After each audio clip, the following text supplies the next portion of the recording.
Emily Chase vanished without a trace on a rainy November night in 1999. 20 years later, Nathan Finch sat comfortably in his suburban home, convinced his secret was buried forever. But when a Reddit user stumbled upon an old photo at a flea market showing a girl eerily similar to Emily in front of a forgotten cabin, the internet ignited a hunt for truth that would unravel the impossible. But when a Reddit user stumbled upon an old photo at a flea market showing a girl eerily similar to Emily in front of a forgotten cabin, the internet ignited a hunt for truth that would unravel the impossible. This wasn't just another cold case. It was the one Reddit solved. This wasn't just another cold case. It was the one Reddit solved. The park was searched for weeks, involving dozens of officers, search dogs, and helicopters. But Portland's dense and unforgiving terrain swallowed every trace. Police considered every possibility: foul play, a voluntary disappearance, even suicide, but none of them fit. The story faded from headlines within months.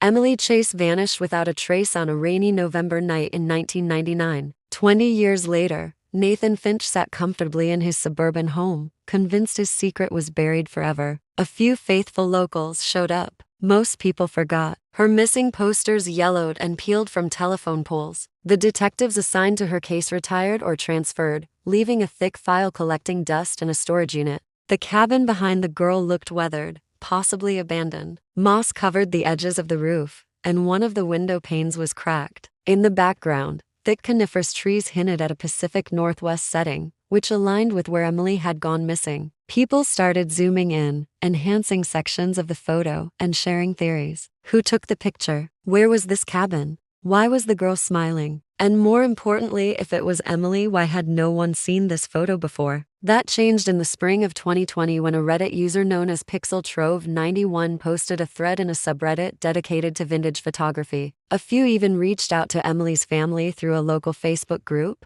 showing them the image. Her mother responded, confirming it looked almost exactly like Emily, but admitted she had never seen the photo before. It was chilling and surreal. They had found an old showbox of photographs at a flea market in Eugene, Oregon, and were sharing the most intriguing ones. For the first time in years, people were asking questions about Emily Chase again, and the internet wasn't about to let it go. One in particular stood out: a faded snapshot of a teenage girl sitting on the porch of a rustic wooden cabin, surrounded by thick trees. Dozens of users began meticulously analyzing the background. A window directly behind the girl caught particular attention. It reflected part of the porch and what looked like a figure standing just out of frame. Using digital tools, users enhanced the image, sharpening it to reveal the partial outline of a man's face, only his jaw and one eye visible. It wasn't clear, but it was enough to suggest Emily wasn't alone when the photo was taken. She wore a red sweater, blue jeans, and a slight, uncertain smile. It was blurry and partially cut off,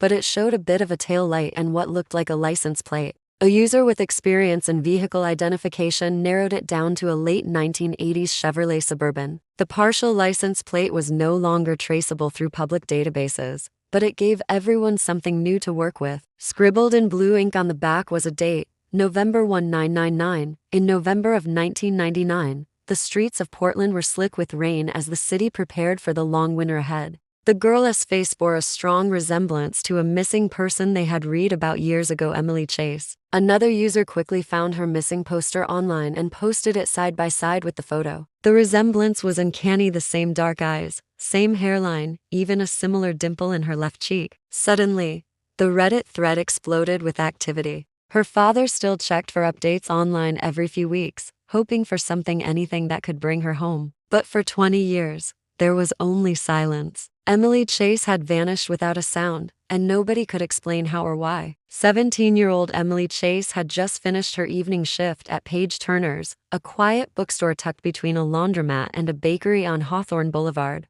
It was locked, the keys still resting on the driver's seat. Her wallet was in the glove box, undisturbed. No signs of forced entry, no drag marks, no indication of a struggle, nothing. Just a car abandoned on the edge of a sprawling forest with over 5,000 acres of trails, trees, and places to disappear. She had worked there for nearly a year, always punctual, polite, and well-liked by the regulars. That night, she said goodbye to her manager at 7:05 p.m. and stepped out into the drizzling dark. She never made it home. Her parents grew worried when she didn't arrive by 8 o'clock p.m. and wasn't answering her flip phone. By midnight, Her father was driving up and down nearby roads, retracing her usual route. At 2:00 a.m., they called the police. Less than 24 hours later, authorities located her car, an old, reliable green Saturn sedan parked just outside Forest Park, one of the largest urban forests in the country. The case puzzled detectives from the start. Emily had no known enemies, no history of running away, no boyfriend or online presence to dig through. Every year on the anniversary of her disappearance, Emily's parents held a candlelight vigil outside the bookstore where she had last been seen. Despite the dead ends, her mother never changed Emily's room. The books on her nightstand remained untouched. 2 decades after Emily Chase disappeared, her name had become a footnote in Oregon's long list of unsolved cases. The photo caught the attention of a user who immediately recognized something eerily familiar. Within hours, the post was trending across several true crime and mystery subreddits. Users began analyzing every detail in the image. More users joined in, some of them digital forensics enthusiasts, amateur sleuths, or just curious strangers with an eye for detail. What started as a simple photo share had turned into something more, an unexpected break in a case long thought unsolvable. As the photo of the girl believed to be Emily Chase continued circulating on Reddit, the community's obsession deepened. Someone else noticed something near the edge of the image, a fragment of a vehicle. One of the most dedicated users, ForStock91, spent hours comparing the cabin's features to old ranger station maps and forest property records. He cross-referenced historical topographic maps of Oregon's wilderness, looking for cabins built near trails in the Tillamook State Forest. Authorities visited the site days later, guided by a Redditors satellite mapping overlay. The cabin was deteriorating, but it was unmistakably the one in the photo. Around the back of the structure, in a shallow, moss-covered slope, a cadaver dog hid on something. One user found property records confirming the land where the cabin stood had once been leased in the late 1990s by a man named Harold Finch. He had died in 2008 of natural causes. At first, this seemed like another dead end. But digging deeper, another Redditor discovered that Harold had a son, Nathan Finch, who frequently accompanied him on hunting trips in Tillamook State Forest during that era. Another user scanned drone footage from recent hikers posted on YouTube.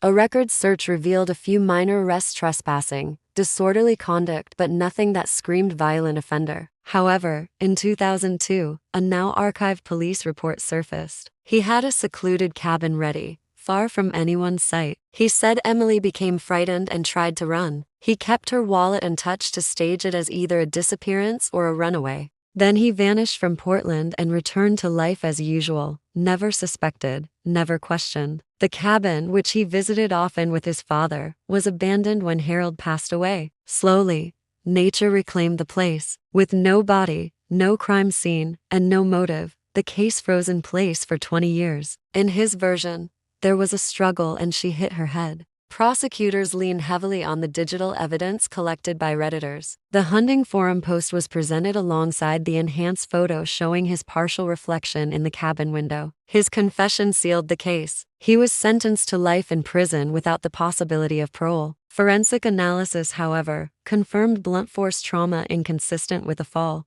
Their daughter was gone, but the truth had finally surfaced. What police and professionals couldn't solve, strangers on the internet did. Redditors from around the world, people with no connection to Emily, had worked together to piece together the truth. It was a victory built on obsession, empathy, and digital footprints. Emily had fought back, scratched him, tore at his jacket, and that was how his DNA ended up beneath her fingernails. Her final moments were violent and terrifying. It described a teenage girl reporting that Nathan Finch had followed her for several blocks near Forest Park, the same area where Emily's car had been found. At the time, there hadn't been enough evidence to press charges, and the report had been quietly filed away. The bones were carefully recovered and sent for forensic analysis. Dental records provided a match. It was Emily Chase. The news broke across Portland like a shockwave. In it, the user cryptically described a terrible mistake made in the woods and never forgiving himself. A warrant was issued, and Nathan, now living quietly in Vancouver, Washington, was arrested at his home. Confronted with the evidence, he didn't deny it. The cold case had cracked wide open, and Reddit had helped make it happen. But what unfolded next would reveal how close Nathan had come to getting away with it forever. Though vague,